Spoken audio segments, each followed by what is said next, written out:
Why do people compare the Soviets to the Nazis? Some people would have you believe that Stalin killed anywhere up to 5 times as many people as Hitler. Do you know that Stalin killed 50 million people? Twice as many people were executed under Stalin's regime than were killed by Hitler. Stalin killed just as many people as Hitler, but we never knew about it. 20 million Soviet citizens died at the hand of Joseph Stalin. In his lifetime, Joseph Stalin murders more of his own countrymen than are killed in all of Russia's wars combined.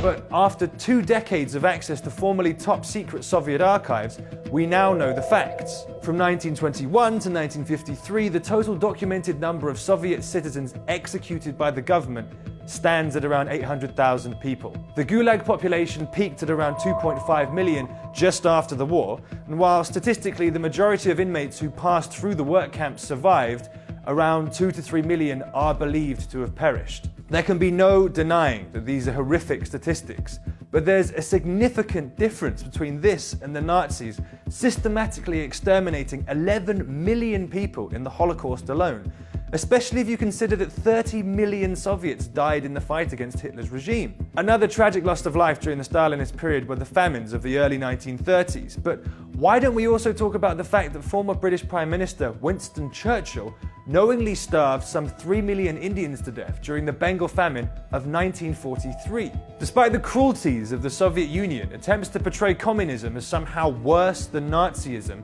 are part of a resurgent far-right retelling of history we once again see appearing across Europe and North America, where Nazi collaborators are exonerated and those who once bravely fought against them are being condemned and shunned. History is written by the victors, and while the former Soviet Union may have helped to win World War II, fascism wasn't fully defeated. Throughout the Cold War, it was nurtured by the West, and now, more than any point since the end of World War II, fascistic tendencies are once again taking root.